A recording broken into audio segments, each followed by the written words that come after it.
ถือโอกาสได้ถวายความเคารพพระมหาเถระครูบาอาจารย์ทุกรูปนะครับก็ได้เจริญพรกับศรัทธาญาติโยมทุกคนโดยเนอวันนี้เป็นวันจันทร์ที่27 2568ก็เหมือนเดิมได้ปะกัน2ช่องทางนะทาง Facebook Live โดยศรัทธาท่านใดดีอยากจะมาชมการถ่ายทอดสดต่างงาน Facebook ก็สามารถค้นหาแล้วก็พิมพ์ชื่อพระมหาบวรวิทย์รัตนโชโตแล้วก็เพิ่มเพื่อนนะเอากระปะกันทุกครั้งที่พระอาจารย์ได้ออกรายการสดนะแล้วก็นอกนั้นก็เป็นเรื่องของสถานีวิทยุ106.5 เมกะเฮิรตซ์วิทยุไร้สงนครลำปางเนาะอันนี้ก็ศรัทธาได้ฟังจากวิทยุนะทุกตีทุกหนทุกแห่งแล้วก็ได้ฟังกันเป็นประจำวันพรุ่งนี้เป็นวันพระเขาก็ได้สวดมนต์ทำวัดเย็นกันนะวันพรุ่งนี้นะเวลาเดิมก็คือ20 ทุ่มวันพรุ่งนี้นะแฮม15 ค่ำ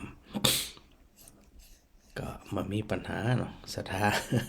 พร้อมอยู่แล้วสถาบันตาเดือที่เปิ่นสะดวกเปิ่นก็ได้เดินทางเข้ามาสวดมนต์ด้วยกันที่วัดอุทุมพรเนี่ยเนาะสถานที่อยู่ตำบลตำจอง ก็ได้ประกันสวดมนต์โดยพระอาจารย์โดยตลอดเหมือนกันนะก็อันนี้ก็ถือว่าเป็นการตีเนี่ยเขาท่านทั้งหลายนั้นมีความสุขอกสุขใจกันเนาะ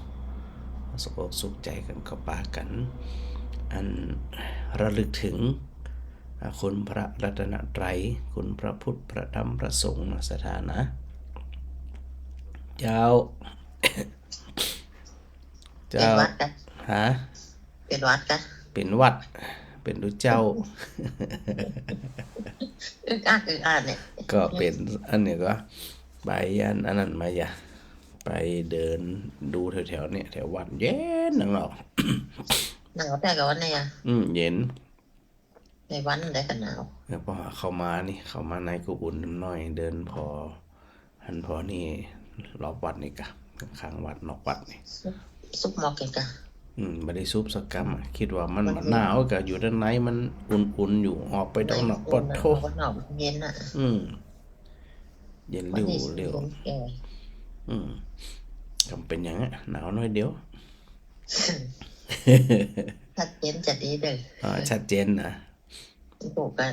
สวดมนต์ด้วยกันผูกเจ้าคนผูกสวดมนต์ปกติมันผูกนี่นะเนาะหนาวอย่างห้อยเรียนหนาวอยู่กะหนาวกะเดี๋ยวจะกินร้อนเงินของป้าลุงปุ่มเนี่ยสบายแต่นี่นะสถานญาติโยมนี่สบายเกินคนห้องว่าทำบุญมาดีอย่าดีละเนาะสาธุขอบคุณจัดหลายที่แจ้งผลการรับฟังนะสาธุเจ้าที่อันสถาโทรมาดีทัดเนี่ยนะแม่บ่คำตรงหัวจ้างมันโทรเอานะขึ้นได้แม่อ้อยก็บ่ขึ้นมันบ่ขึ้นหน้าจอเนี่ยเจแด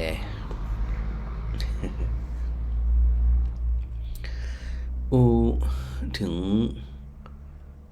เรื่องความหนาวเนาะสถานเนาะได้ยินกรมอุตุปนจะหนาวกว่านี้แหมอยู่หนาวส่งท้ายนะเพิ่นว่านะฮะแม่อ้อยธรรมสการเจ้ากระนุ่งปอมมันนี่เป็นแก่ปอมแม่ตัวเจ้าไปปอมตัวเจแดเจ้าแต้นี่ก็เดี๋ยวสักที่ทำหลวงนั่น จะเมารถให้เบิ่มมาครับ ค่ะไปหลายคนเนี่ย วันที่หยังไปสับ กับ วัน ไป ที่ วัน 8 ที่เป็น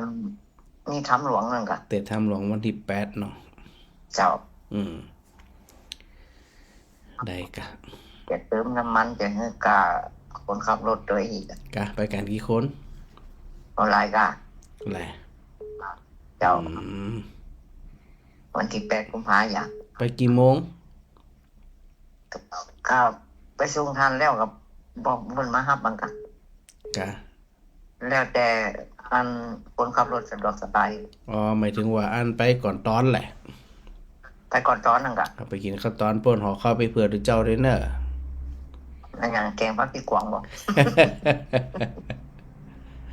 กินกับข้าวเมียงหน่อยยังก็ได้ นี่แหละของจริงเมืองให้เพื่อเลือก นะเป็นเมียงนี่กับคนเมียงเหรอแม่จะบอกอะไรบอกให้เพื่อนเงิน กะ ว่า ปุ่นกับมีเลี้ยงบางส่วนมากก็เป็นข้าวผัดไข่ดาวหมื้เนี่ยเจ้าไข่เจียวหมื้เนี่ย นี่ไงมหาสมชาติเป็นจะเอาลงทานก๋วยเตี๋ยวไปรู้ กะอ๋อ เป็นจัดแกงแดงตาแดง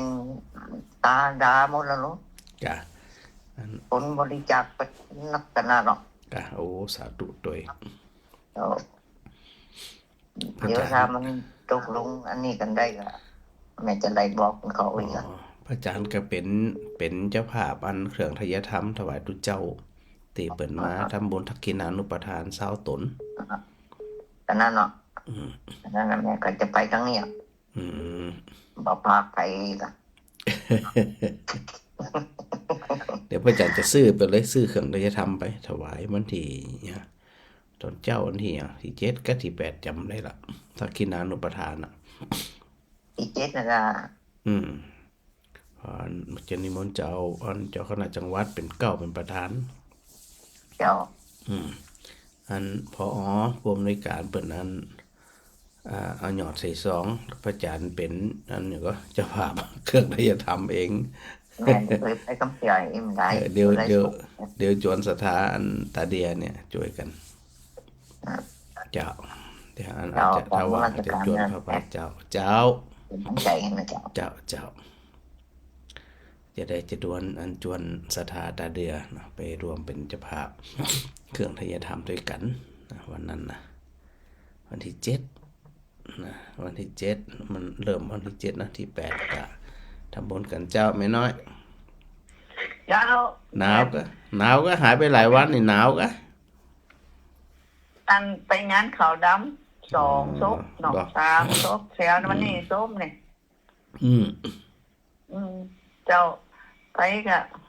ไปวัดกันเลยส่วนมนต์กันเลยไปวัดทับปอยให้กับงานศพมันกันไปทุกวัน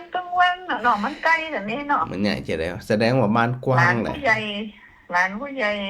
เก่าเจ้ามันมีกี่หลังคาก็น้าน้อยน้าน้อยมีอยู่600ปลายชิ้นถึงว่านะรู้มีงานมัน700กว่าก้าถึงว่ามีงานปล่อยมันสมาชิกเจ้าหลังคาละ100มีอยู่ เป็นแส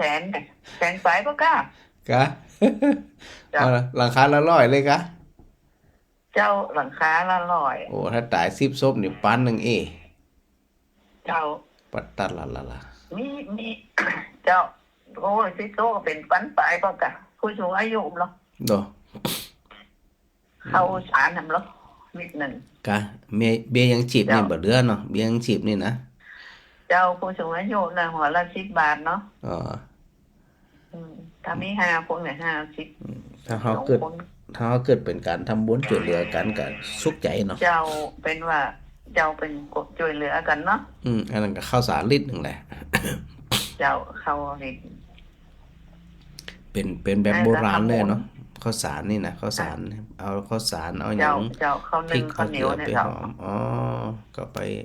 บนห้องว่าไปจ่วยเจือก็ดูแลซึ่งกันและกันนั่นน่ะคือเป็นการทำบุญด้วยนะโอ้ยนี่น่ะเนาะทำบุญตัวเจ้ามันก็ยังว่าเนาะยังกับแปลงเนาะอาจารย์เนาะไว้หลายวันหลายคืนจำให้เดี๋ยวนี้เพิ่นบ่ไหวเหมือนกันนะเ จ้าบางทีกับางศพก็เรื่องของกองเนาะ เจ้าเท่ากองเนี่ยจะถูกน้อยก้า เจ้ามันก็ถูกน้อยตัวจีนมันก็พอๆกันกับเฮาเนี่ยกับเขาน่ะ นะฮะตัวจีนง่ายกว่ากับอันตรงเนี้ย แต่วันนี้ตัวจีนวันนี้ นึกถึง สมัยเข้ากองกับตัวจีนนะพระอาจารย์ มิเนี่ยเอง สมั นี่ ยเดียวน่ะ มันอิดด้วยเปียงด้วยนะ เจ้ามันบ่อิดหลังถ้วยหลังจอนเนี่ย อิดหลังถ้วยหลังจอนเจ้าภาพคืออิดเพราะอันหอปิกเนี่ยเนาะ เจ้าแต่ถ้า บ้านศพไหนที่บ่ไปลงบ่ลำไปปล่อยสมัยมันจะมีคน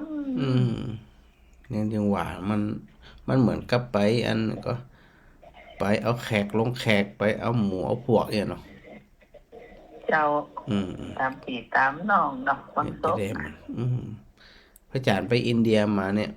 ตามแม่น้ำคงคาอูถึงเหลืองซบนี่นะเปิ้นมาเจไว้ตายมาได้กับเผาหมันนั่นนะ แต่หนำเดียวนี่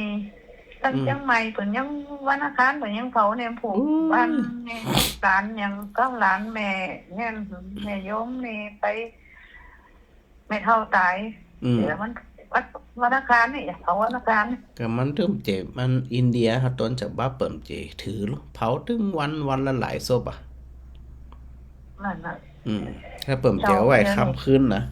เผาตายแล้วเผานะอินเดียนี่ทำบุญนอนทีหลังกันเนาะ ทำบุญมาได้ก็ได้จะทำบุญตัวทีหลังก็ได้ทำบุญ3 วัน 7 วัน 50 วัน100 วันก็ได้ยังได้หมดอ่ะ เจ้าต้องไป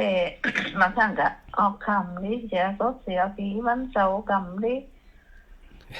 เดี๋ยวใครเอาของเอาใครวันเสาร์วันหยังใครมันติดในใครเผาว่างนะพระอาจารย์มันกึดนักบ่ได้มันจะมีหยังมันเกี่ยวกับขึ้นกับจ้าอย่างนั้น เจ้าสมัยนี่ล้อหันแต่วันพัดอย่างเดียวน่ะ บัดตาเนาะควันมันบางคนเปิดบ่มี แต่วันพัดตัวเนอร์ บางคนเปิดบ่มีงบบ่มีฐานะบ่มีหยังกะอิดกะญาติพี่น้องไว้เหมือนกันยังว่านะกันเนาะจะถ้าตายแล้วมันจะฟื้นถ้าตายแล้วฟื้นนี่ว่าแค้นกะ เจ้าหยังกะแป้งเดี๋ยวนี้ ขาบกันหลายพัน แหมน้อยนี่มันแน่นะอาจจะไปเป็นอินเดียก็ได้นะตายวันใดเผาวันนั้น ไข่แต่แหมน้อยนี่อย่างอินเดียเนี่ยพระอาจารย์ว่านะเป็นต้นฉบับการเผานะฮะเอามาจากเปิ้นเผาทำมีอันคดีคดีความนี่นะเปิ้นจะหึงเอาไว้นะส้มนะ เจ้า ตายแล้วเผาเลยตายแล้วเผาเลยญาติพี่น้องตันห้องกันแง่เยแดมมันนะเปิ้นจะไว้กันนะแต่ว่าอันเขาจะมาช่วงทำบุญนั่นน่ะทำบุญฮือนั่นน่ะ เจ้าทำบุญที่หลังก็ได้ได้ก็ได้อย่างพระอาจารย์ว่านะกันเนาะ เจ้าอันนี้ก็ไปหันเนาะไปหันหลายตีหลายตังบางทีก็คนมีตังไปว่าอย่างว่าคนมีตังก็เนี่ยไปเตะจะไว้เป็นปีเป็นแรงกับมิตรปัญหาแต่ว่ามันเป็นภาระตายไปแล้วไอ้เอ๋มันนะเจ้าเดี๋ยวความคุณงามความดีก็ทำกันไปเจ้ากินข้าวอีกอ่ะน่ะแกดูกันนั่นน่ะนั่นน่ะก็ปรับไปตามนั้นนะแม่เนาะเจ้าสาธุแม่เนาะเจ้าอาจารย์มาไหนมาถึงวันนี้อย่างวันนี้อัน26แล้วก็25ก็25กะที่พระอาจารย์ไปบิณฑบาตที่อันวันสมเด็จพระนเรศวรที่ก็ขาเจ้า25กะเจ้าแค่ตึงโหน่ะ3 ทุ่ม 4 ทุ่มบ่น่ะเข้าบ้านก็ดีละอันก็บรรเทาความอันเศร้าโศกของญาติพี่น้องหันหน้าหันตากันก็เบาใจเนาะเจ้าดีละสาธุแม่สาธุก็เปิดประเด็นนะแม่น้อยอู้กันนะในเรื่องของการเป็นการตายเฮาก็นึกถึงคำสอนของพระพุทธเจ้านั่นนะว่าอันมันโดยปกติเนี่ยมันก็ต้องเป็นไปตามนั่นเองเนี่ยเนาะแม่นิตยาเนาะแม่นิดเจ้าจะคืนโทรไหมฮะจะได้แบบว่าหับนะก็ว่าเทปไปเนี่ย แต่คืนก็ชั่วโมงแรกเนี่ยเป็นรายการสดก็กะมันยังบ่หมดชั่วโมงเด้แน่บ่หมดชั่วโมงแสดงว่ามันบ่ขึ้นอันเนี่ยก็ถ้าแม่โทรมาตังไลน์เนี่ยถ้ามันขึ้นโน้ตบุ๊กมันจะรับบ่ได้นอกจากว่ามันขึ้นตีมือถือถึงจะรับได้โทรเบอร์เนี่ยมันก็ติด1ตู้มันฮะก็ตัดนะ อันนั้นน่ะมันถือว่าตัดก็คือมันบ่ขึ้นหน้าจอเจ้าก็ว่ามันยังบ่หมดชั่วโมงแต่จะได้นะอันเปิ้นบ่รับเห็นมันต้องอันกำสวยด้วยทีหลังนะกำสวยตั้งนะโม3จบเก้าจบพุ่นน่ะน้ำส้มปล่อยอะเนาะ ยามต้องปล่อยพระผายไปแน่นั่น พระอาจารย์ก็พยายามแก้นะก็มันก็แก้บ่ได้เจ้าแก้มห่วยไปแก้จะได้มัน วันที่19ที่ว่าไปเผาศพอันทุกเจ้าที่วัดม่อนกระทิงนั่นท่านมหาก็ไปแหละไปได้ไปอย่าง19พระอาจารย์อยู่อินเดียฮะอยู่อินเดียยังได้เปิ้นนิมนต์บางสกุลเนาะมันจะคนดังเหรอ ท่านมหานพดลนำนะ2องค์นะเจ้าพอดีอันหมู่กันเนี่ยเปิ่นนิมนต์ไหว้เปิ่นนิมนต์ไหว้เปิ่นก็มีจื่อมีหยังพระอาจารย์ก็แจ้งเปิ่นแล้วจะแจ้งทางจังหวัดจะพาเปิ่นแล้วแล้วก็เปิ้นก็ห้องอยู่นะแล้วก็โยมแม่ก็อยู่ไกลเนาะเฮาก็บ่ได้ไปดูไกลๆนะมันมีจื่ออยู่หั่นนะเจ้าก็นึก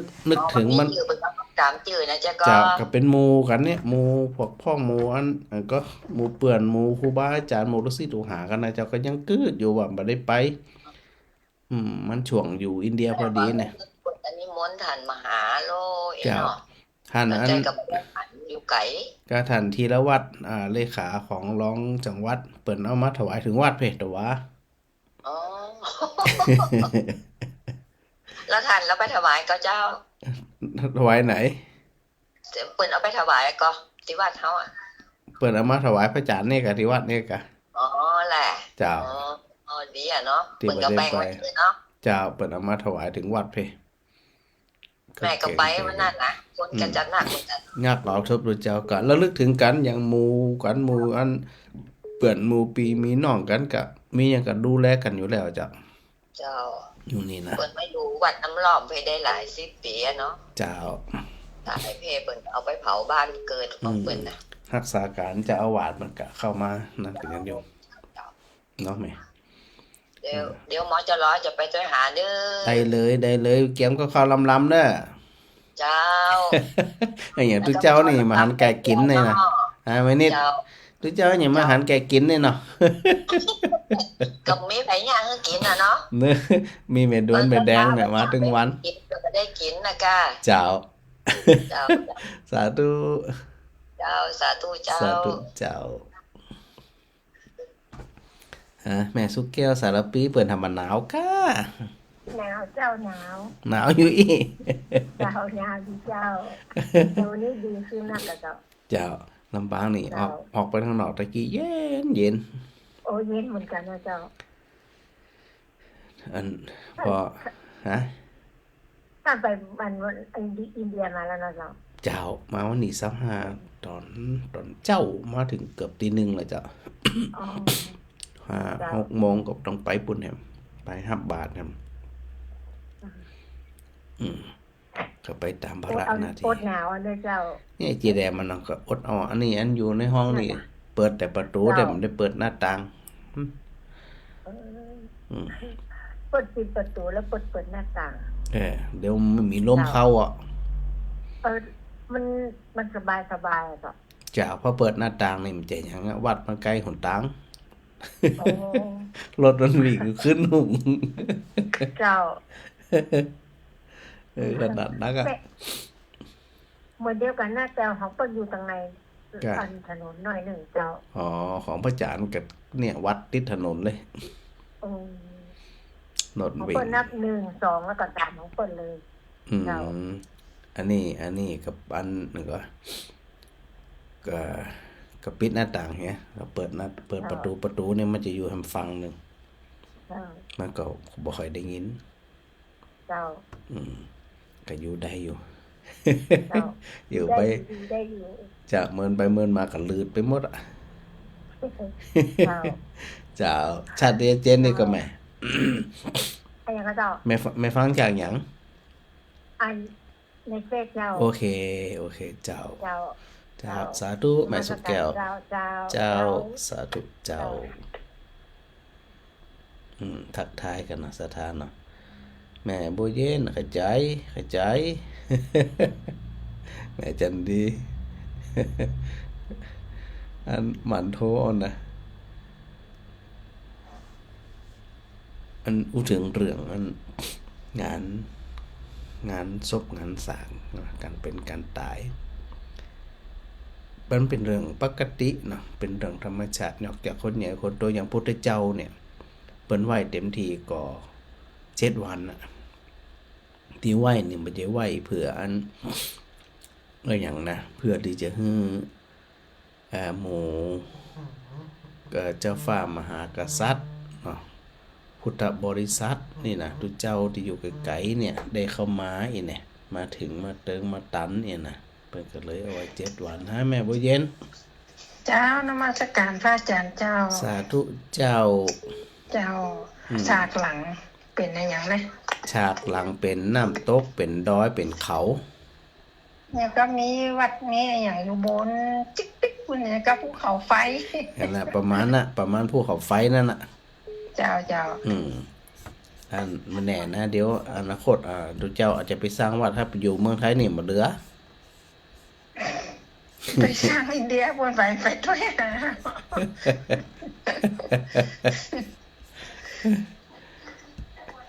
ถ้าอยู่อินเดียมันไม่ใครไปหาอะไรอีก นี่มันไก่ นั่นเตะโอ้ตายใครไปอดไปอยากคุณไอ้นั่นเนาะ ถ้าอยากกินแกงผักลากินนั่นแน่ป๋าดิมันได้กินนั่นเนาะ มันได้กินเนาะ กินแกงผักละผักเซลใส่อันมะขอนกอมแหนี่นะ เจ้า มันยังมาเปิ้งกันแต่ว่า ประธานเป็นไหนประธานน่ะ ถ้าจะเรียนหนังสืออยู่ในห้องนะจ้ะ กะเก่งมันลูก เจ้าบันแรงเนี่ยสัก4 โมง 5 โมงเนี่ยหับหลานลูกโรงเรียนมาแล้วก็ไถไปจ่วยขอหาเสียง อ๋อ มา6 โมงปลายถามว่าแม่ย่ายังกินก็เข้าไปในห้องหายแซ่บ ดีละ ตึงวันนี่เหมือนอยู่คนเดียวนะพระอาจารย์เจ้า อยู่ไผอยู่มันไปเดี๋ยวนี้ อยู่ไข่อยู่มันห้องฝ่ายห้องมันหลานก็อยู่ในห้องล็อกฮะ แม่น เขาก็อยู่นอกมีคนเดียว ถ้าสมมุติว่ามีผู้ร้ายมาเฮาโดนเต็มเป้า มีผู้ร้ายมันก็อยู่คนเดียวมันเหมือนกัน ผู้ เรา ร้า ก็ ย เปิดวิทยุฟังของเฮานี่ถึงเวลารับเราก็รับใครรับเราก็ปิดรับ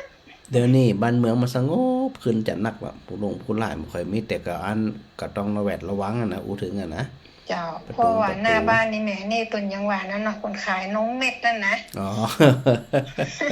เขาก็เอารถมาจอดที่เสาไฟหั่นก็เดินลัดเข้าไป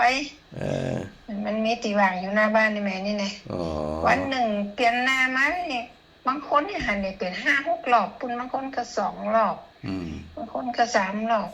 มันยังว่า ถึง นะ วันน่ะ มันก็ต้องอันระมัดระวังไว้อย่างว่าประตูก็ปิดล็อกที่พระจันทร์ก็ปิดหมดล็อกหมดถึงนอกถึงใน ประตูบ้านก็ปิดแม่นี่นะ เจ้าจะได้บ่ประมาทแต่เดี๋ยวนี้บ่ค่อยมีหยังละเดี๋ยวนี้น่ะ เจ้า ดีขึ้นจัดหลายแล้วเจ้า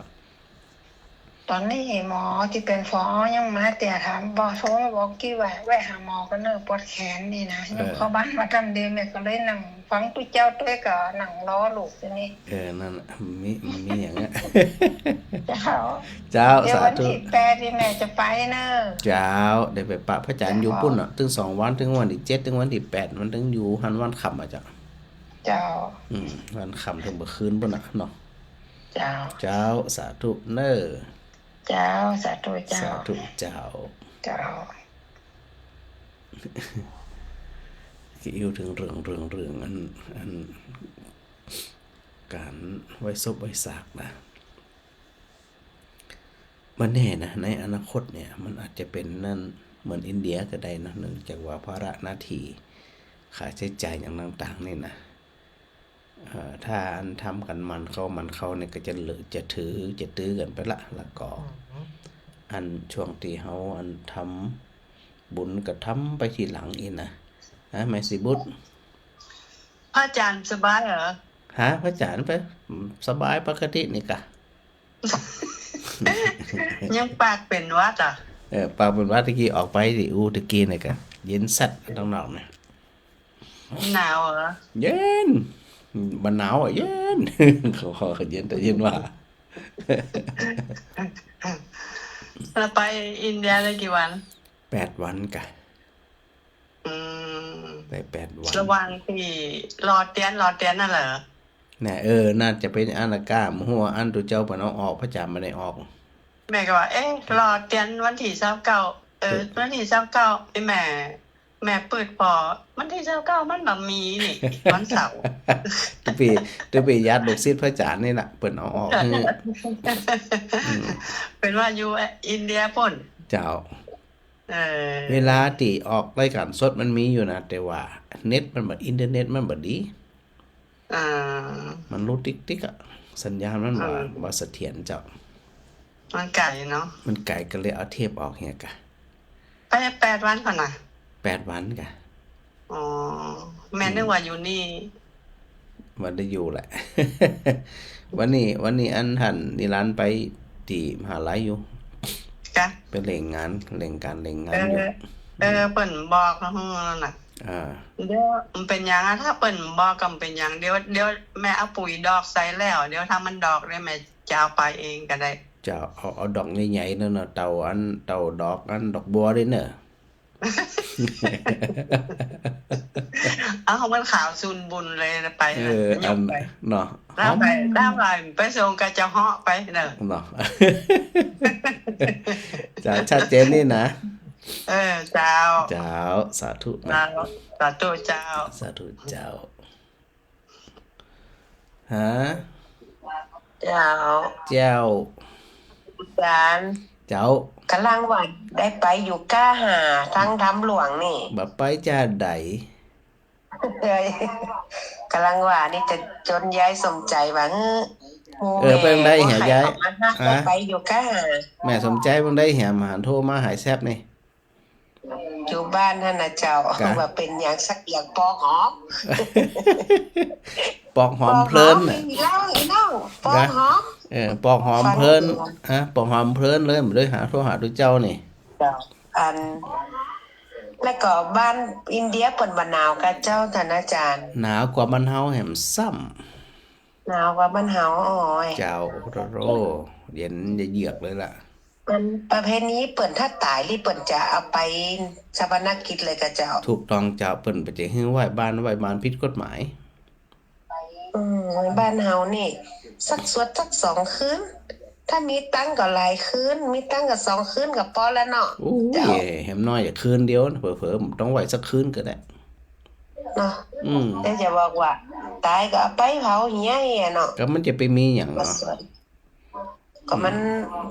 ธรรมเนียมบ้านเฮานี่มันต้องสักสวด2 คืน3 คืน คือส่วนมากเลยเฮาจะมีความเจือว่าอันเป็นการนั้น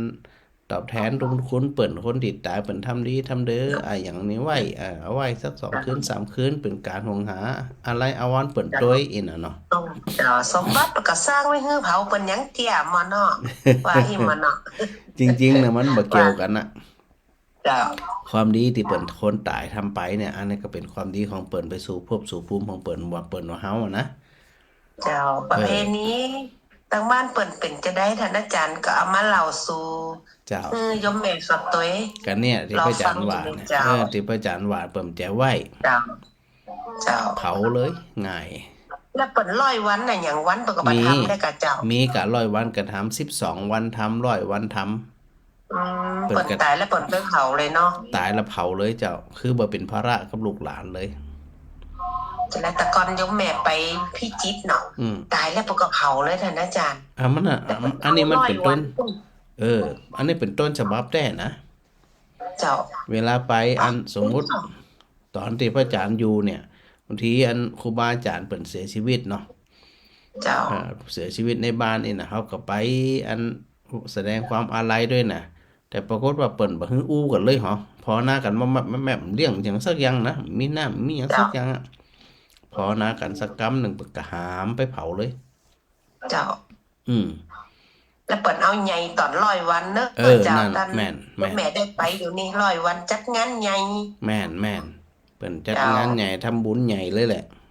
ตายแล้วไปเผาอย่างเงี้ยด้วยนะเคยไปตอนมีญาติอยู่พิจิตร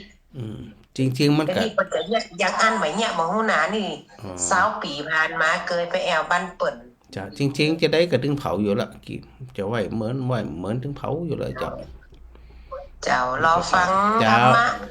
ธรรมะของอินเดียเนาะเจ้าท่านอาจารย์ได้เลยเจ้าได้สวดมนต์ตัวให้เหมาะสาธุดีมากเจ้าผูกสวดมนต์ตัวเจ้าสาธุเจ้าไปอยู่น้องมาจะรอเนาะเจ้าไปดีกะไปกะสาธุไปเจ้าสาธุเจ้าเนี่ยอย่างที่พูดถึงนี่กะโดยปกติวันอันเวลาเสียชีวิตแล้วมันจะเผาเลยแล้วพอตายแล้วนั่นอย่าง12 วันกา100 วันกาอย่างนี้นะอันนี้เพิ่นก็ทำบุญกันยิ่งใหญ่เลยทำบุญกันแตะนะแต่เป็นไม่ได้ถือเนาะว่าอันจะต้องไว้กี่คืนกี่วันแต่กลับกลายเป็นว่าถ้าเอาไว้เป็นเรื่องของการผิดกฎหมายเหี้ยอันนี้ถึงเรื่องนี้แต่ว่าวันนี้เนี่ยพระอาจารย์ตั้งใจที่จะนำเรื่องที่พระพุทธเจ้านะได้ทรงตรัสไว้ในเรื่องของลมหนาวนะไอ้ลมหนาวเนี่ยสถาพระพุทธเจ้าบอกว่าอันจะได้มันถึงอันเป็นร้อนเป็นหนาวเพราะว่าอากาศเนาะเพราะว่าอากาศหรือว่าลมเนี่ยมันพัดพามันถ่ายเทจากตะวันออกผ่องตะวันตกผ่องทิศเหนือผ่องทิศใต้ผ่องลมที่มีฝุ่นมีธุลีผ่องบ่มีฝุ่นบ่มีธุลีผ่องลมหนาวก็มีลมร้อนก็มีลมอ่อนก็มีลมแห้งก็มีนี่อันนี้ก็ตรัสไว้ในวาทสูตรวาทะที่แปลว่าลมนั่นนะวาทสูตรซึ่งพระองค์ก็ได้ตรัสถึงว่าอันเหมือนกับเวทนาลมก็คือเวทนาคือความรู้สึกเนาะเวทนาต่างชนิดย่อมเกิดขึ้นในกายนี้เหมือนกับลมนะที่ถึงตะกี้ว่าลมแห้งผ่องเบาผ่องมีฝุ่นผ่องมีผ่องผิดมาทางโน้นทางนี้ผ่องนี่นะดังนั้นเนี่ยพระพุทธเจ้าก็เลยตรัสเปรียบเทียบในลมเนี่ยก็คือความรู้สึกหรือว่าทุกขเวทนาสุขเวทนาอทุกขมสุขเวทนาซึ่งในเวทนาก็คือความรู้สึกไอตัวเวทนาหรือตัวความรู้สึกน่ะมันมีหลากหลายเหมือนกับลมที่พระองค์ได้เปรียบเทียบไว้นะเหมือนกับลมเลยซึ่งมันมีหลากหลายมีหลายชนิดมีสปะสปานสเปดแล้วในเรื่องลมที่พระองค์ทรงตรัสไว้ซึ่งก็ได้เปรียบเหมือนกับเวทนาที่ถึงตะกี้เนี่ยนะว่าเวทนาที่เกิดขึ้นนั่นแหละมันจะมีลักษณะจะได้พ้องนี่นะแล้วก็อันว่ากันไปลำดับไปเนาะนี่ติดแล้วแม่แก้วเจ้ากี่เตี่ยววะนี่ติดแล้วนี่ขึ้นมาหน้าจอแล้วนี่ขึ้นนั่นแหละโทรกี่เตี่ย4 เตี่ยที่4ขึ้นเลยอีก4 เตี่ย4 เตี่ยถึงเนี่ยเห็นเตี่ยอันนี้ขึ้นพอดีก็มาบัดติดกับเพาะอยู่ล่ะ4 เตี่ยกับอริยสัจ4กะ4 เตี่ยกับอริยสัจ4เพราะไม่มีหาร4อีกอ่ะก็น่ากับว่าแล้วอ่ะว่าไว้ผ้า3 จุกกับว่าแล้วเอาอย่า4พอละจำนี่จะติดถ้า4บ่ติดก็5ก็คุณพ่อคุณแม่คุณบิดามารดาคุณครูบาอาจารย์ทั้งหลายหำเหรอแน่นอนอ่ะใช่ว่าหำก็มา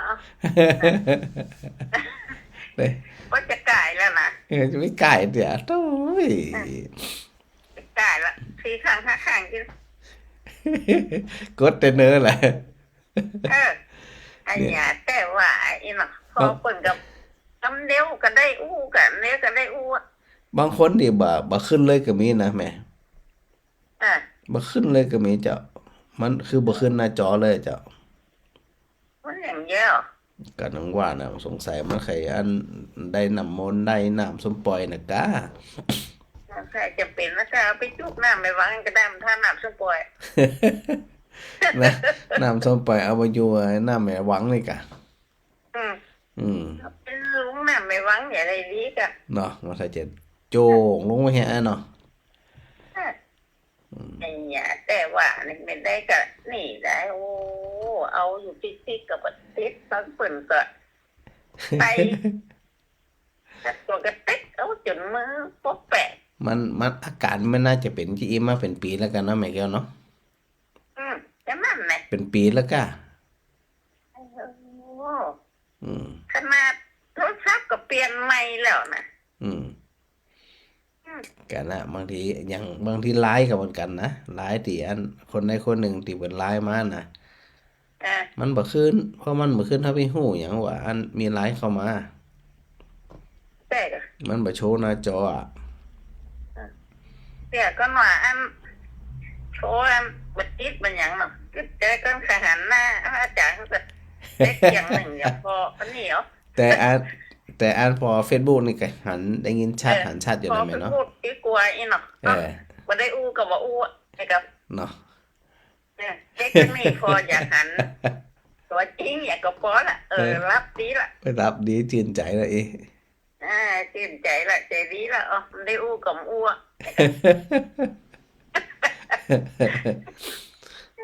ดีละสุขใจได้อู้ละสุขใจนะแม่เนาะกันน่ะได้อู้อยากสบายใจก็ลง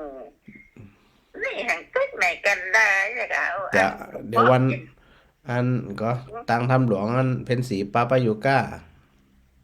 จะถึงว่าแนมเดียวนี้ก็รอถามเนี่ย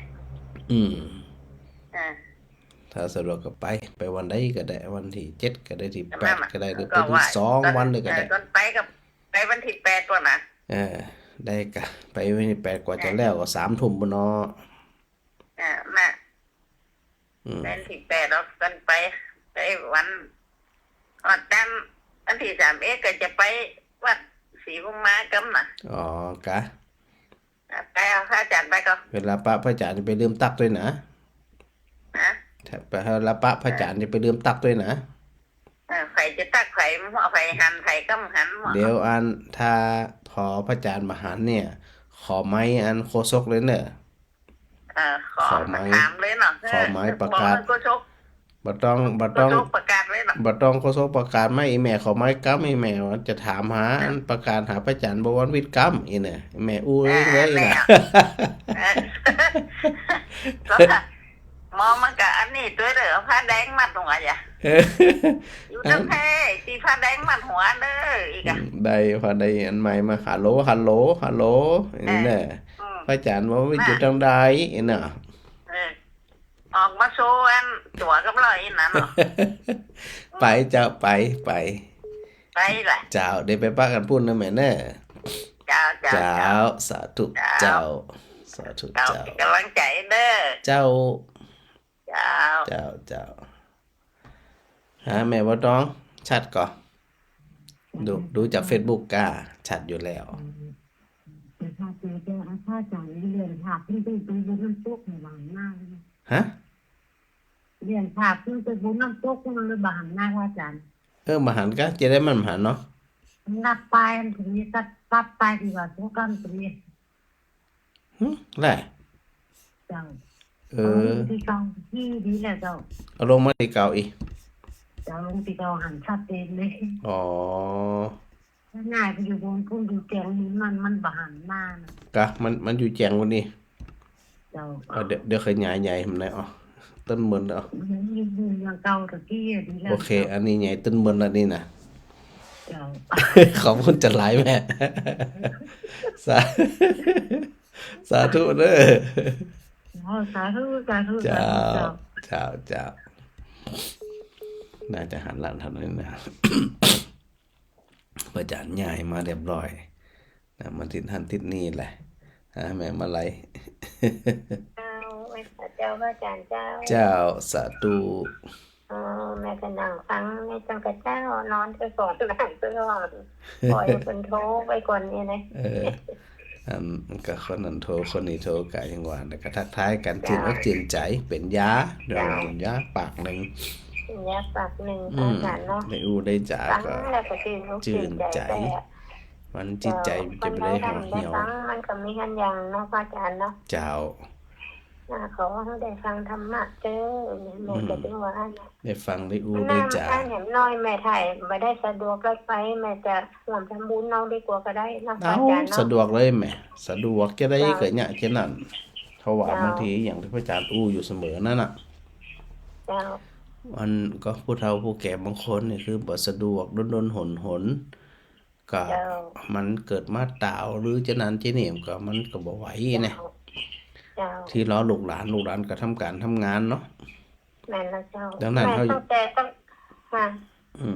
ต่ไปตาวหลังบ้านน่ะแม่ก็เลยเดินสะดวกมาเห็นเรามาเร็วนี่นั่นแหละต้องระวังตัวจะต้องระวังตัวเองไม่เต้านี่สำคัญเลยนะจะไปประมาทจะไปลาสาถ้าห้ามไปมาได้ก็ร่วมทำบุญไปถ้าบ่สะดวกทำบุญก็ฟังยกนิ้วไว้จื่นอกจื่นใจอยู่บ้านนี่กะฟังจนเปิ่นจนจบปุ่นน่ะฟังแบบฟังทีม่วนน่ะพระอาจารย์แม่ว่านะเจ้าอย่างที่พระอาจารย์อย่างที่พระอาจารย์เคยบอกนั่นก็บางทีคนเฒ่าคนแก่ที่เพิ่นบ่สะดวกก็เป็นห่วงกันไปก็เป็นห่วงมาก็เป็นห่วงแม่แล้วเจ้ามันเดินมันก็สะดวกอย่างกับคนบ่เห็นมันธรรมชาติชราธโมมหิเนี่ยเราย่อมมีความแก่เป็นธรรมดานะคะเจ้าเนาะจะได้การรักษาสุขภาพเนาะแม่เด้อเจ้าสาธุเจ้าสาธุเจ้าเดี๋ยวขออนุญาตบ่รับโทรศัพท์สักบึดสักเมียเ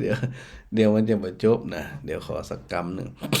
คือเวทนาที่พระพุทธเจ้าตรัสเปรียบเหมือนกับลมที่เข้ามากระทบเนี่ยก็เหมือนเวทนาเหมือนกันเวทนาคือความรู้สึกที่มากระทบซึ่งเวลาเป็นแบ่งเวทนาหรือว่าความรู้สึกเนี่ยถ้าโดยกว้างๆมีอยู่2ต่างก็คือกายิกะเวทนาเวทนาทางกายเจตสิกเวทนาทางใจถ้าแบ่ง2อย่างก็คือความรู้สึกทางกายแล้วก็ความรู้สึกทางใจ2ต่างนี่นะที่นี่เวลาแยกเป็น3แหมเวทนาถ้าเป็น3ประเภทก็มีความสุขรู้สึกว่ามีความสุขมีความตุกข์แล้วก็เฉยๆอันนี้เป็นห้องเวทนาอัน3และนอกจากนั้นเปิ้นยังบอกว่าเวทนาคือความรู้สึกแหม5อย่างนะเช่นความสุขกายความตุกข์กายนะความสุขกายความตุกข์ใจความสุขใจความตุกข์ใจแล้วก็รู้สึกเฉยๆเอาง่ายๆก็คืออันก็ความสุขกาย1สุขใจ2ตุกข์กาย3ตุกข์ใจ4แล้วก็สุดท้ายก็ตัวอุเบกขาเปิ้นยกห้องว่าทุกข์สุขทุกข์โสมนัสโทมนัสแล้วก็อุเบกขาที่เฮาเคยด้วยกันมาโดยตลอดนะว่าโดยความเป็นคนเนี่ยนะเฮาจะหลีกหนีจากลมที่มากระทบวาตะหรือลมที่เข้ามากระทบนะมันหลีกมันได้เพราะเฮาอาศัยลมก็คืออากาศนี่ก็ซึ่งแห้งผ่องเบาผ่องหยังผ่องนี่นะที่พระองค์ได้ตรัสเปรียบเทียบเหมือนกับความรู้สึกที่ห้องว่าเวทนาซึ่งมันน่าจะมาหลากหลายมากกว่าลมก็มันมีสัพพะแล้วนะความรู้สึกเสียใจน้อยใจเศร้าใจรู้สึกโกรธรู้สึกจังรู้สึกบึดรู้สึกแค้นรู้สึกอาฆาตเนาะรู้สึกหักรู้สึกหลงไอ้ความรู้สึกทั้งหลายแล้วเนี่ยมันมากระทบอยู่เสมอพอมันมากระทบที่พระพุทธเจ้าเฮาได้เจริญกายคตาสติก็คือระลึกถึง กายเนี่ยเป็นฐานแห่งสติก็คือเวลาเฮานั่งก็ดียืนก็ดีเดินก็ดีเนี่ยเมื่อใดที่ลมเข้ามากระทบเฮาพอลมเข้ามากระทบเฮาแล้วเฮามีความรู้สึกแล้วจะได้อย่างอากาศหนาวเนี่ยตอนพระอาจารย์อยู่ในห้องเนี่ยมันก็บ่หนาวตัวใดนะมันก็เย็นสบายเนี่ยแต่พอออกไปข้างนอกมันเย็นริ้วอันนี้เฮามีความรู้สึกละนะยิ่งลมพัดทำให้แล้วเฮาแก้หนาวด้วยวิธีใดก็ใส่อันเครื่องกันหนาวเสื้ออุ่นหมวกอุ่นถุงเท้าถุงมืออันนี้เพิ่นเฮาว่าเป็นการปรับบ่ฮือความหนาวนั้นเนี่ยมาบีบคั้นเฮาเนี่ยสั่นสะท้านเป็นอันบ่สบายเนี่ยเพิ่นเฮาว่าวิธีการในการจัดการบรรเทาความหนาวถามว่าจะบ่ฮือหนาวเลยได้ก็มันจะยากจะได้เพราะเฮาบ่ได้อยู่ในห้องตลอดพอออกการออกงานไปหันไปนี่มันก็ดึงปะอยู่แล้วความหนาวแต่ว่าความหนาวนั้นจะเบาลงนะความร้อนก็เช่นเดียวกันเฮายังปรับชีวิตปรับความเป็นอยู่ของเฮาได้พระเจ้าให้เฮาตั้งหลายเนี่ยวางท่าที วางท่าทีเมื่ออารมณ์เข้ามากระทบซึ่งก็คือความรู้สึกพอมันมากระทบแล้วเฮาจะปล่อยให้มันกระแทกอยู่บ่อยมันก็บ่ใจกล้าเหมือนกับความหนาวนี่ก็เฮาหัวมันหนาวเฮาปล่อยให้มันหนาวสั่นสะท้านเป็นไข้เป็นเมื่อยเป็นหวัดตายคำตินี่จิได้เฮาก็ต้องปรับฉันใดความรู้สึกที่มากระทบเฮาก็ฉันนั่นเหมือนกันเฮาหาวิธีการด้วยกันในการเข้าใจมันว่ามันมาแล้วเนี่ยบางทีเฮาบ่สามารถที่จะป้องกันมันได้แต่มันมากระทบแล้วบ่ว่าสิ่งที่เฮาฮักเฮาจังเฮาหลงเฮาอันอาฆาตพยาบาทจะได้ก็ตามที่มันมากระทบนี่นะหน้าที่ของใจก็คือหาเครื่องป้องกันเหมือนกับความหนาวหาเครื่องป้องกันเพื่อที่จะบ่ให้มันหนาวเกินไปเครื่องป้องกันก็คือตัวสติจริงๆสติเนี่ยตั้งป้องกันถึงแก้ไขนะถึงป้องกันถึงแก้ไขป้องกันคือจะได้เฮาฮู้ละนะเหมือนกับเฮาฮู้มันหนาวเฮาก็ต้องหาเครื่องกันหนาวไปเฮาฮู้แล้วว่าอารมณ์หยังก็ตามที่มันมากระทบแล้วเนี่ยเฮามีความรู้สึกชอบบ่ชอบมาทางกายก็มาทางใจหรือว่าเฉยๆทุกสิ่งทุกอย่างเนี่ยปนห้องเป็นอารมณ์เมื่ออารมณ์หรือความรู้สึกที่เฮามีอยู่เนี่ยเฮาจะปรับจะใดบ่ให้มันตุกเกินไปมึนหมองเกินไปเศร้าเกินไปแต่ถ้าเฮาวางท่าทีดีๆนี่นะเข้าใจความเป็นสภาวะที่เข้ามากระทบเกิดก่อนเกิดเฮารู้สึกมีความสุขรวมมีความทุกข์นี่นะพอเฮาไปพิจารณาหันว่าเมื่อมันกระทบแล้วเฮาจะป้องกันมันได้จะไดเฮาฝึกมาปอละนะเฮาฝึกอันสังเกตมาปอเฮาบ่สั่นสะท้านบ่มีอารมณ์ฉุนเฉียวบ่มีอารมณ์หลงไหลบ่มีอารมณ์อาฆาตพยาบาทเพราะเฮามีเครื่องป้องกันประดุจดังเฮามีชุดกันหนาวความรู้สึกก็เช่นเดียวกันถ้าหากว่าเฮาป้องกันเหียมาก็มาเป็นหยังเฮาใจอันไปห้ามมันได้หรอสิ่งหลังๆเหมือนกับเฮาห้ามความหนาวห้ามไปได้จังได๋ความรู้สึกอันเกิดจากสิ่งที่เข้ามากระทบก็เช่นเดียวกันบ่ว่าจะมาทางตาทางหูทางจมูกทางลิ้นทางกายทางใจอันมีการเชื่อมโยงจากรูปเวทนาอารมณ์เสียงกลิ่นรสสัมผัสนี่พอเฮาหันที่อีแล้วเนาะสถานเนาะเฮาก็พยายามหาเครื่องป้องกันหาเครื่องฉาบทาบ่ให้ใจของเขาเนี่ยเศร้าหมองมนหมองซึ่งหลายคนเนี่ยเปิ้นทำได้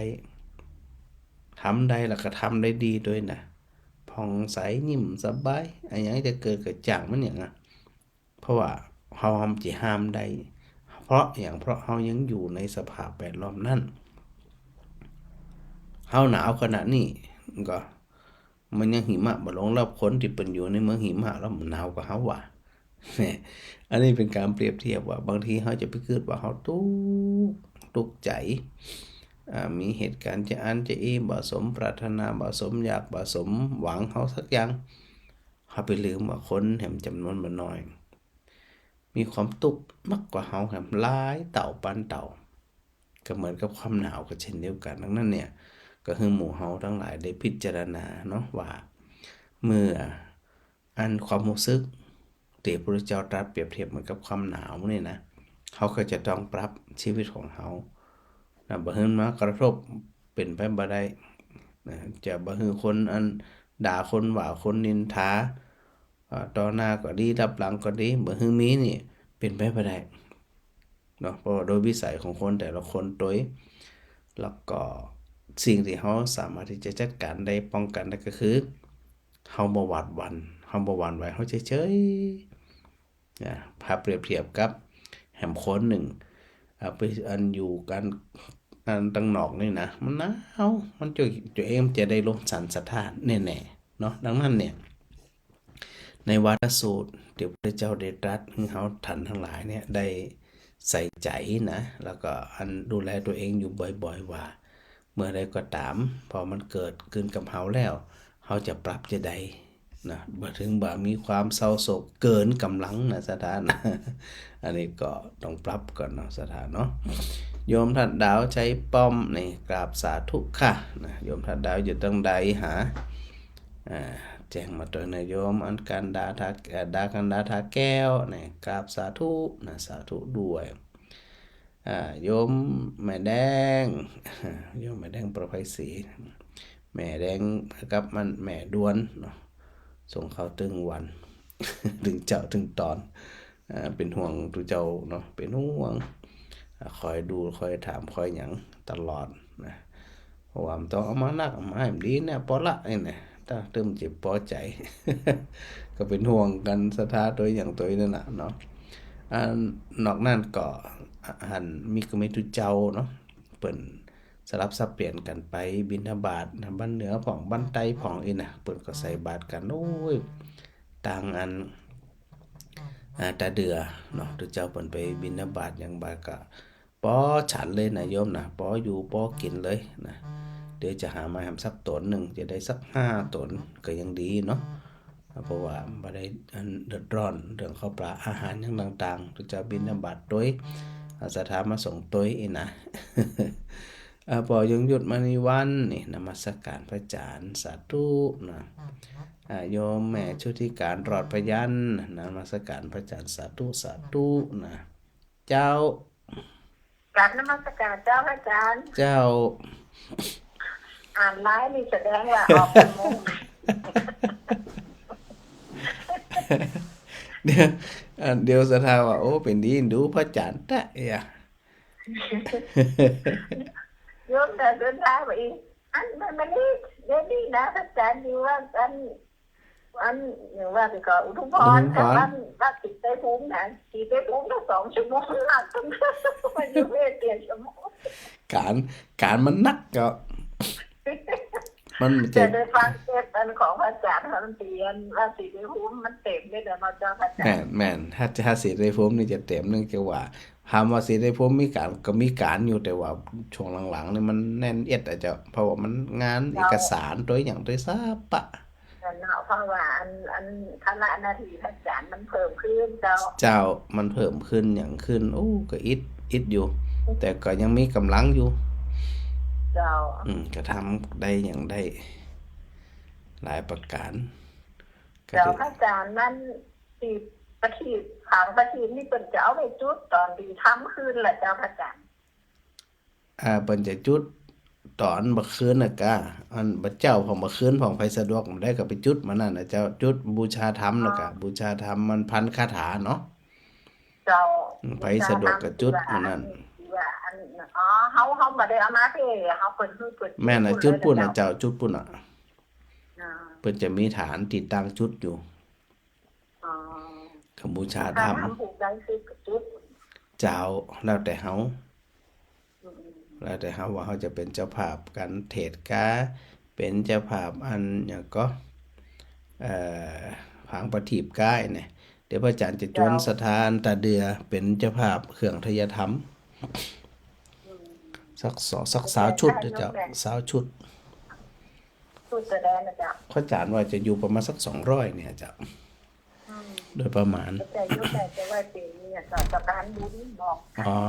ก็ประมาณสัก200เนี่ยเดี๋ยวจะขาดจะเหลือจะได้พระอาจารย์อันจัดการอยู่แล้วเจ้าถ้าไปสะดวกนะเอาสะดวกเพราะว่าเดี๋ยวมันหนักแกดูสถานกันนะเบี้ยยังจีบเหลือสักบาทอีกนะแต่บางครั้งก็อยากจะทำบุญเอาตามกำลังเลยที่อูนี่นะบางทีก็บอกอันบ่ค่อยอันก็บอกอันนึงจะว่าเอ็นดูสถานเอาตามกำลังเลยตามกำลังเล่นอันของพระพุทธเจ้าป้าหนูยศแหนมมงชูพระนิพพานน่ะเนาะนั่นน่ะก็มุงอย่างเดียวนะเพราะว่ามันจะได้อยู่ในสังคมโลกเนี่ยมันก็เฮาหันอยู่มั่มเจ็บป่วนตุกทำดีกับเจ็บป่วนตุกทำชั่วกับเจ็บป่วนตุกในทุกวันนี่เนาะวันหนึ่งตุกมันต้องมีสปะมันต้องมีสติมันฝึกมันนะอย่างน้อยๆก็ประคองใจตัวเก่าใดอย่างใดมันบ่ได้สมใจเฮากูหยังฝึกมาได้น่ะเจ้าก็เฮาทิ้งกับสิ่งที่ผ่านมานักเนาะจ้ะกึ่งชีวิตกับเจ้าพระอาจารย์วันตอนบ่ได้ฮะตอนอูก็ไผฮะแต่เจ้านี่อันอย่างตัวเจ้าตายเนี่ยนะตัวเจ้าตายก็ดีอย่างก็ดีเนี่ยอย่างตัวเจ้าตายเนี่ยเจ้าอาวาสตายนะโดยปกติเนี่ยคืนสุดท้ายเนี่ยนะก่อนจะเอาไปไว้ในเมนนี่นะว่าจันไหนก็จังเปิ้นเอาไว้ในโบสถ์คืนเดียวน่ะก็นึกว่าโอ้ยตอนมีชีวิตนี่โอ้ยถึงเป็นทุกข์เปิ้นก็เป็นกรรมเป็นเวรถึงแปลงถึงสร้างถึงซ่อมอิฐในนั้นเหนื่อยในนั้นสุดท้ายพอถึงเขาจะเผาเขาเอาไว้คืนเดียวน่ะเขาจะไว้เมิดเนี่ยมันน่าคิดนะเพราะว่าโดยที่สุดมันกับที่มีอย่างที่ทุกสิ่งทุกอย่างเขามาเปรียบเทียบพอเนาะเจ้าเนี่ยถ้าเข้าใจที่มันก็แทนที่เขาจะเถียงกันเรื่องวัดเรื่องว้าเรื่องเงินเรื่องนี่เฮาบ่เถียงละเพราะโดยสุดท้ายถึงเปิ้นถึงตัวสวหมดบางบ้านบางหมู่บ้านบางวัดแม่โอ้ยเถียงกันจะเอาจะเป็นจะตายตัวเจ้าต้องจะอันจิอีสถานต้องจะอันจิอีนะสุดท้ายก็มีไผเหลือสักคนไปหมดโยมแม่เจอในหมู่บ้านของโยมแม่น่ะคนติดตุกกับคนที่มีเงินเปิดตายแล้วเผาพร้อมกันในเจ้าพระอาจารย์ใช่ก็โยมแม่มันก็จะอันมันก็เก่าเผาเหมือนกันเจ้าแล้วเฮาคิดดีๆอย่างดีๆเนี่ยเปิ้นนี่ว่าต้องใจความอดทนถูกใจพร้อมบ่ถูกใจพร้อมก่อยอู้ก่อยจากันจะไปอันใจอารมณ์จะไปคิดว่าตัวเองถูกตัวเองเก่งเนี่ยจะไปคิดพระอาจารย์ว่าอยู่เสมอล่ะก่อยประคองไปแล้วผ่องจ้าผ่องถูกใจผ่องบ่ถูกใจผ่องในนั่นน่ะแต่โดยสุดท้ายมันจะมีไผเอาไว้เมื่อทั้งนั้นแล้วเขาเข้าใจเบาใจนะรู้ถึงเนาะทำหน้าที่ของเขาไปมีกำลังกายอยู่ก็ทำไปเจ้าพระอาจารย์ดูแล้วเจ้าก็ฟังเนอะเจ้าสาธุแม่สาธุเจ้าสาธุเจ้าเมื่อกี้เรื่องในแม่จุติการรอดพญานมัสการพระจันทร์มาแม่บ่ต้องเนี่ยฟังอยู่ชัดเจนดีสาธุโยมความสุขอยู่ทิน สาธุโดยแม่สุนันทากาดีนี่ตั้งแต่ถึงวันสาธุโดยแม่บัวลอยสายเกี้ยวน้อมนมัสการพระจันทร์แม่อุไรวันธรรมธิกุลนมัสการพระจันทร์มาสาธุนะแม่เงาแม่บัวทองถาดแก้วนะสาธุสาธุพวกนี้ไปสวดมนต์นี่มาแน่นอนไปขัดใดจะใด จริงๆแล้วอันก็ตุเจ้าเบนจะนิมนต์พระจันทร์ไปอันเตดบรรเลงงานศพเมื่อคืนก็เลยบอกตุเบนว่าได้จะได้ถูกวันพระศรัทธามาสวดมนต์ไหว้พระกันในน้ำศรัทธานี่ไปได้จะได้เนี่ย ก็เลยอันต้องไปวันต่อไปฮะแม่บุญยืนจานนะแม่จะเข้ามาแหละบ่ได้เราไปแม่จะได้สิ่งที่จะทำแหละได้กะดีเลย ก็จะได้จ้ะ พระอาจารย์วางไว้ที่200จะบวกจะลบจะได้พระอาจารย์กะอันจะเพิ่มเติมเอา ไม่ยังว่าเต็มเลยอ่ะ ก็เอ็นดูสถานกว่านะ มาฟังกันเลยอยากได้เครื่องที่จะทำสัก200เอา3ชุดอ่ะ ได้เลย ถ้า200 3ชุดถ้ามัน300เอา2ชุดเนาะ600นี่นะ เอาเหมือนเดิม ต้องลูกด้วยลูก2 คน ได้เลยแม่ได้เลยขอบคุณจัดหลายแม่ แล้วแม่จะโอนไปแม่กับแก้ววันมีเลขบัญชีว่าอาจารย์จะก็ บ่แน่ใจเน้อแม่กับแก้วนี่นะต้องเดี๋ยวถามกำเดี๋ยวแม่กับแก้วเปิดได้ยินอยู่เปิดคงจะโทรมากำนึงแหละแม่ ถ้ามีเปิ่นบ่มีอาจารย์บอกได้ก็ เดี๋ยวพระอาจารย์พอก่อนไอ้หยังก็จะมาได้ล่ะจะกำเน้อ0มันใหญ่523จ้ะ เดี๋ยวพระอาจารย์พร้อมกำซึ่งจำจะได้นะของตัวเก่านี่นะ ถึงจะอ่านหนักจำคนอื่นจำได้นะ มันถึงจำมาได้ไอ้หยังมันปล่มเปลี่ยม ได้เข้าไปแบกมาได้เข้ามาแล้ว มันต้องพอถึงวันนะไผมาพอถึงวันมันนั่นเนาะเดี๋ยวเนี่ยพระอาจารย์นี่ปาละเมื่อกี้หยัง523ได้เจ้า260จ้ะ8397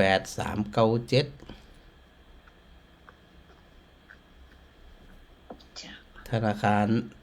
ทหารไทยธนาชาตินะ TTB ไหม จ้ะ นั่นแหละนั่นแม่กับแก้วโทรมาละ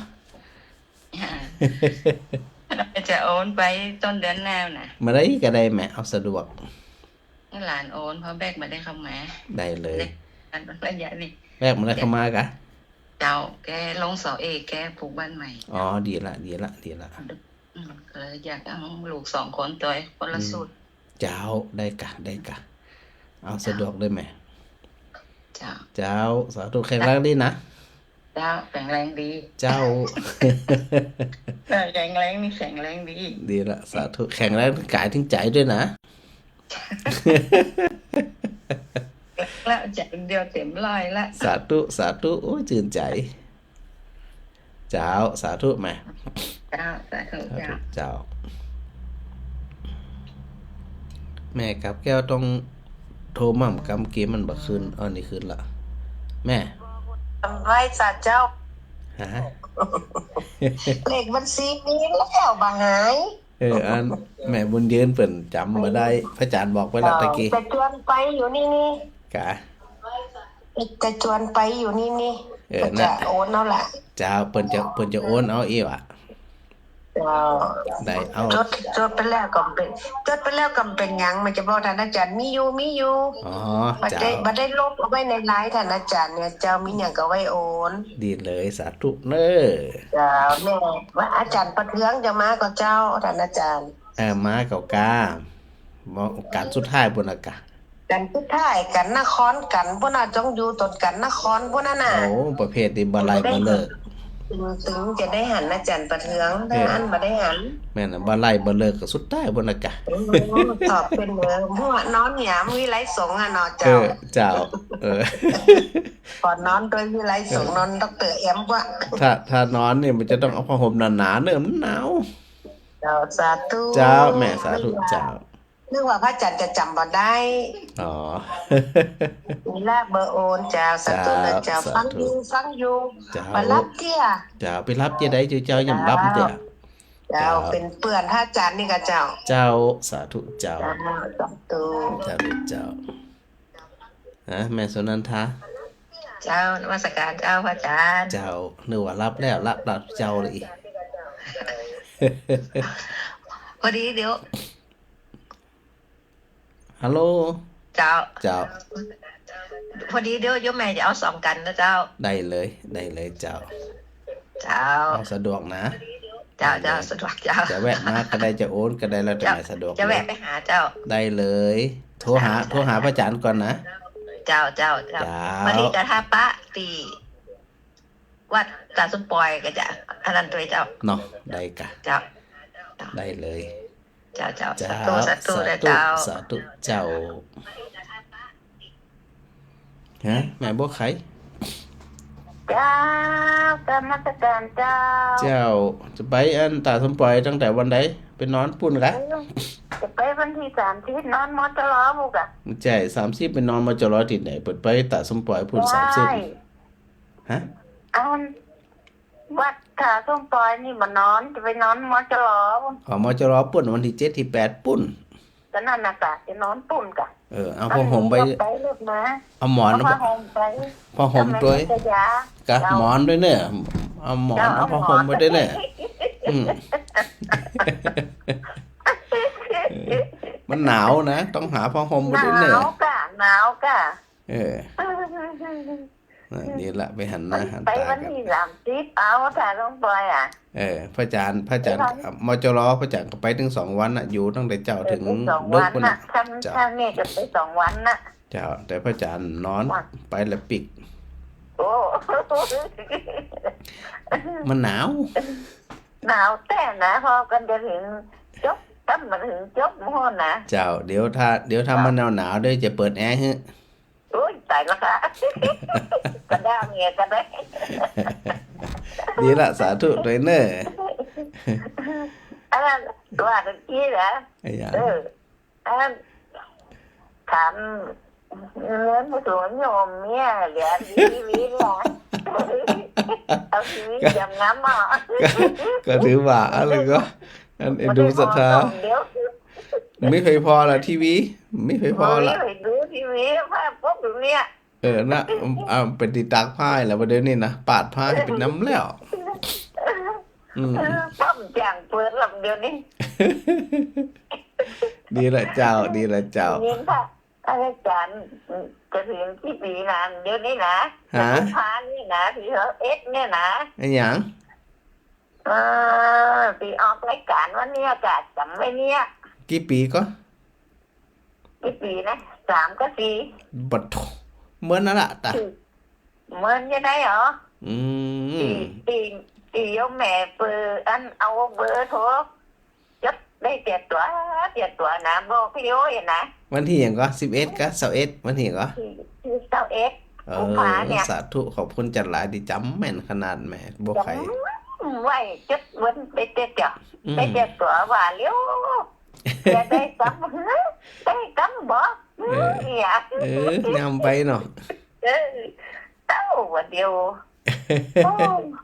สุกใจแต่หนาวพระจันทร์เลยเนี่ยมันมีความสุขแม่นอายุยืนดีนี่นะ นั่นน่ะ เปิ้นเฮาว่าสะสมเสบียงตังค์ตัวอยู่ก็ได้ตายก็ได้ซะไปทำหน้าที่ตัวเอง วันนี้เนาะก็มาได้ฟังตัวเก่าฟัง เจ้า ในหัวดีแตะเนาะ2 คนนี่นะเนาะโยมแม่ก็ใส่หัวอาจารย์ก็ใส่หัวหมด จะไปเครียดมันชีวิตห้ามจะอยู่ถึง100 ปีหรอเนาะ แม่นเจ้า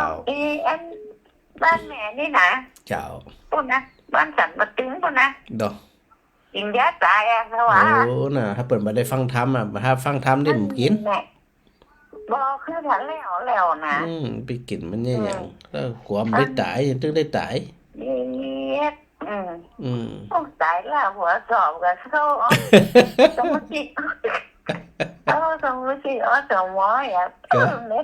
เน็ต โอเคเจ้าสาธุเป็นลืมหมอนเนอะ เจ้าเป็นลืมหมอน สาธุ บอกกับแม่นิตยาล่ะแม่นิตยาเตรียมหมอนกับผ้าห่มแล้ว เจ้าสาธุเจ้าฮะแม่พวกขี้ เจ้ากราบนมัสการเจ้าค่ะอาจารย์ สาธุเจ้า อ๋อ ฮะมันหนาวก้าเขียวนะแถวๆวันจุดปุ่นน่ะ มะนาวก็หนาวเนี่ยมันหลับก่อนยัง แล้วก็ยางมันใหญ่เนาะมีเกลียวยางซ้ำหนาวมันเย็นอ่ะ คือฟองก็น่าจะตะกี้แม่ว่าขี่ชายยันโอ้ดอกไม้สาวสันใจตรงทั้งไม่เจ๊งเลยครับแล้ววันนี้กระสมวังเงี้ย เดี๋ยวนะมันเป็นต้นเดี๋ยวนะพระอาจารย์พอกำเนอะที่แม่สม พอได้ไม่เจ๊งเนี่ย เดี๋ยวนะ อ๋อแม่ส่งมาที่เอาMessengerอ่ะเจ้าอ๋อเดี๋ยวนะอาจารย์พอกำ Messenger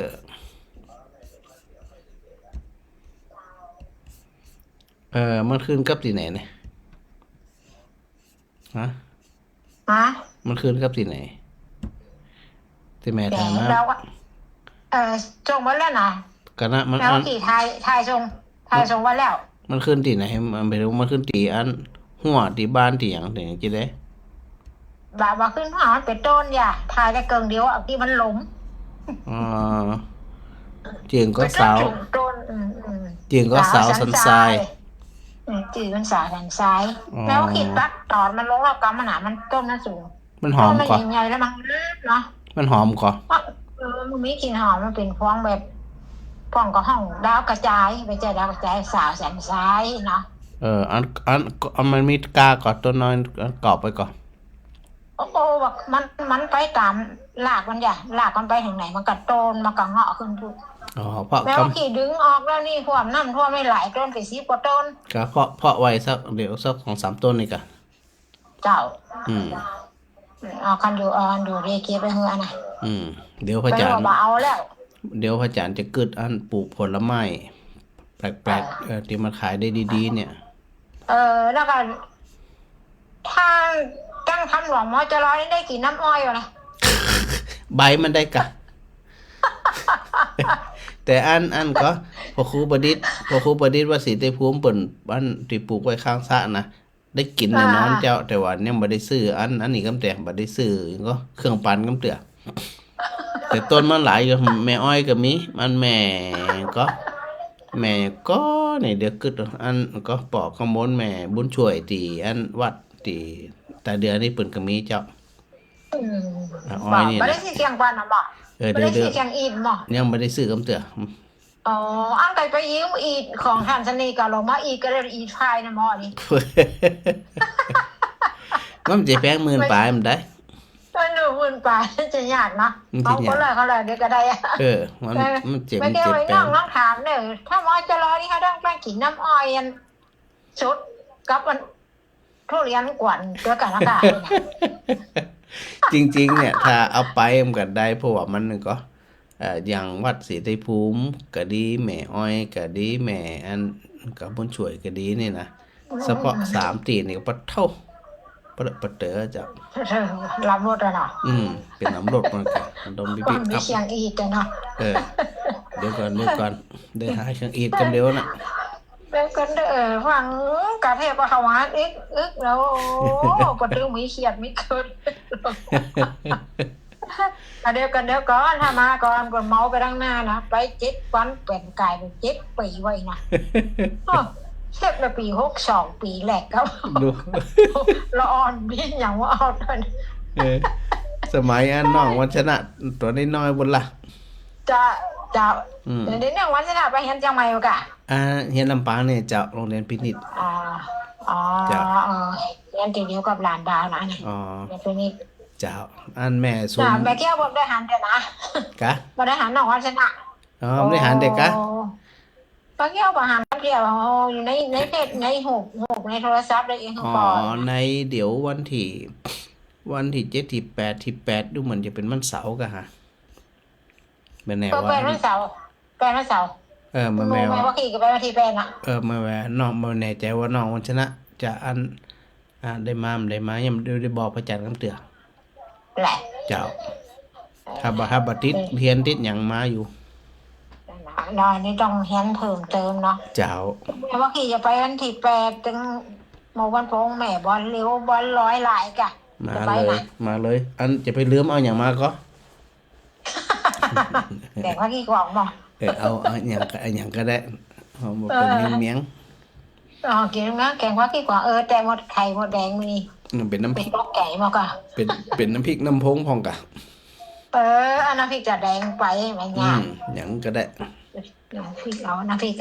จะแดงเจ้าว่าเดี๋ยวรวมตัวกันแล้ววันที่8ที่31วันที่8อีกน่ะที่ไม่พอหน้าพระอาจารย์ให้ย้ำเขาลึกกล้าไปอินเดียนะไปอ่านหนังอินเดียเดี๋ยว เดี๋ยวขอเดี๋ยวนึงหัน ก็ได้อย่าเด็ดดอกถ้ามันบ่ม่วยอย่ากะยาปากหอมอย่ากะเด็ดเก็บดอกนั้นไปให้พอเลยถ้ามันมีกากก็ใส่กระถางมาเลยโอ้โน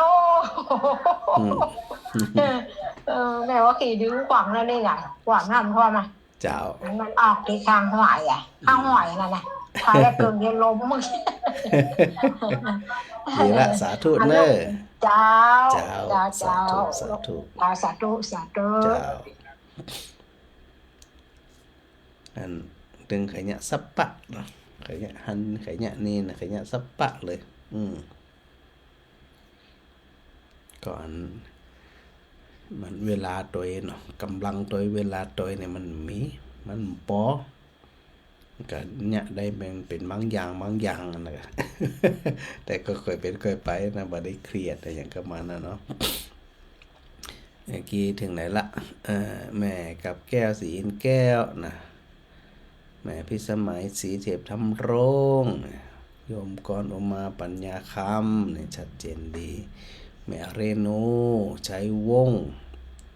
แล้วก็อันเวียงพิงเชียงใหม่นมัสการเจ้าช่วงนี้อากาศเปลี่ยนแปลงรักษาสุขภาพตัวเนอสาธุนะเหมือนกันนะสาธุอันรักษาสุขภาพกันโดยสถาก็ต้องรักษาสุขภาพด้วยนะแม่รำไพนะไว้สาพระอาจารย์ฟังชัดเจนดีเนาะแม่กับสีขันแก้วสาธุฟังชัดเจนดีเหมือนกันแม่วลัยพรฟูสิทธิทรัพย์นะไว้สาพระอาจารย์สาธุโดยแม่สมสอนโยเสนาพระอาจารย์เดินได้ผ่องแล้วเจ้าเกือบจะหายแล้วเจ้าดีมากหายแล้วก็มาสวดมนต์ด้วยกันเนาะแม่เนิ่มแต่ว่าอยู่บ้านแม่ก็สวดอยู่แล้วเนาะเพราะว่าอันฟังตัวสวดตัวนี่นะก็อยู่ที่บ้านนั่นแหละกับปั๊บอันอย่างเอาถ้าบ่าหายดีเตียกับต้องฟังมาเตียนะแม่พิมพ์เจ้าสาธุอาจารย์เจ้าพระอาจารย์อันเดี๋ยวแม่พิมพ์ขอโทรหลังไมค์กันนะเจ้าได้เจ้าอันมันโทรหาพระอาจารย์อยากให้พระอาจารย์โทรไลน์มาก็ได้แล้วเจ้าได้เจ้าแต่อันนี้แม่โทรมากี่เตียแม่โทรมาจะเป็นพ่อยสักกี่เตียมันกลางคืนนี่หรอมันโทรไป3-4-5เตียมันตัดอะไรมาเลยมันตัดกูเตียมันไม่เจ๊น่ะแล้วประเดี๋ยวนี่มันเป็ดเกี่ยวงูก็ทราบไหมมันจะน่าจะเป็นที่ของพระอาจารย์เนี่ยมันบัดจะเพราะว่าบางคนโทรมาคำเดียวน่ะแม่เจ้าเดี๋ยวพระอาจารย์โทรหาเจ้าแม่คำเด้อเจ้าเพราะมันอยากเจ้าสักการเจ้าสาธุเจ้าสาธุเจ้าแล้วก็โยมเพ็ญกาฟังนะสิปิดาบรรแหลงสาธุถอยท่านพระอาจารย์ครับอาจารย์พระหูสมุทัยทิพย์สาธุครับนะอาจารย์สมุทิพย์ที่ทักทายกันมาเป็นกำลังใจกันมาโดยตลอดโยมปอบบันเทิงเปล่งใสเนี่ยสาธุครับนะโยมพัฒนาโคราชนะก็ติดตามรับฟังพระอาจารย์มาแล้วก็ทักทายกันมา 2-3 คืนแล้วนะสาธุด้วยไม่แน่ใจว่าฟังภาษาเหนือได้เข้าใจไม่เข้าใจอย่างไรเนาะแม่มารีขนมไทยเนี่ยทักทายมาแล้วก็โยมเดือนนมัสการพระอาจารย์จากมาเลเซียบ้านไม้สน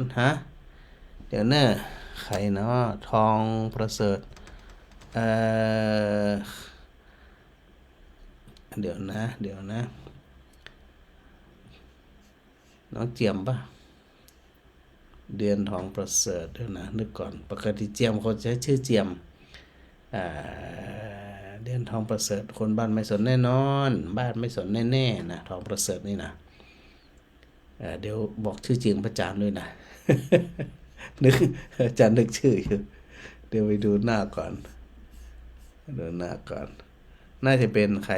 ลูกสาวเดือนลูกสาว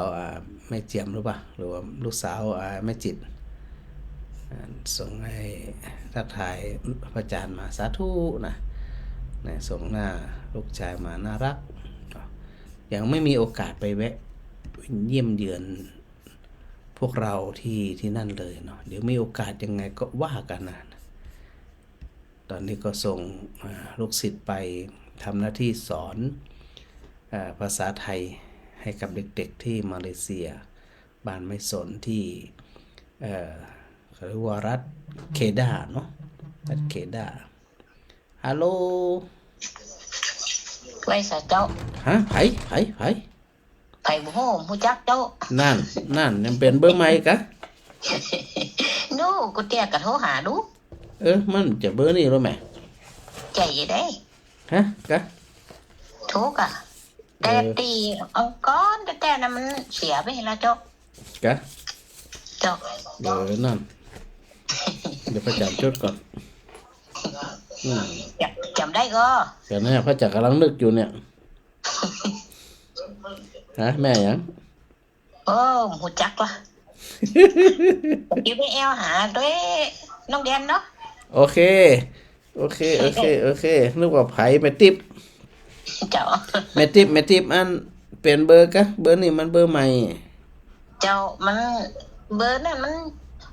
ซิมมันรู้ก็เห็นเจ้าก็ถึงว่านะเบอร์นี่ก็โทรไปหาพระอาจารย์2 เดือนแล้วกับพระอาจารย์บ่ได้เมมไว้กะอันเจ้าเดี๋ยววันนี้จะเมมแล้ววันนี้นะเดี๋ยววันที่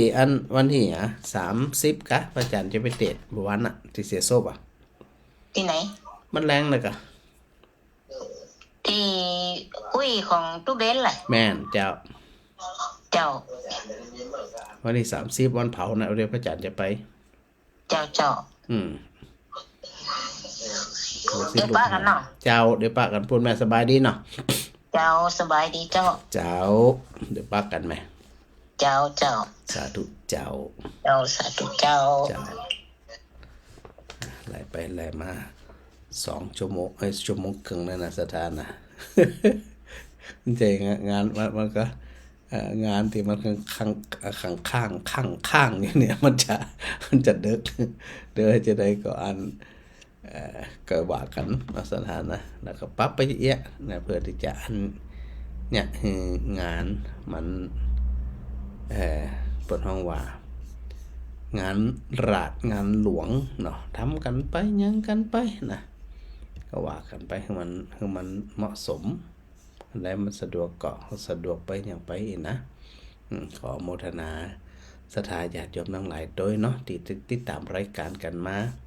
ขออย่างเดียวว่าศรัทธาฟังธรรมแล้วก็นำไปประพฤติปฏิบัติสุขอกสุขใจนะอันนี้ก็เป็นจุดมุ่งหมายที่พระพุทธเจ้าต้องการให้หมู่เฮากูคนนี่นะได้เข้าใจความจริงของธรรมชาติจะไปฝืนความจริงเป็นจะได้ก็เข้าใจไปตามนั้น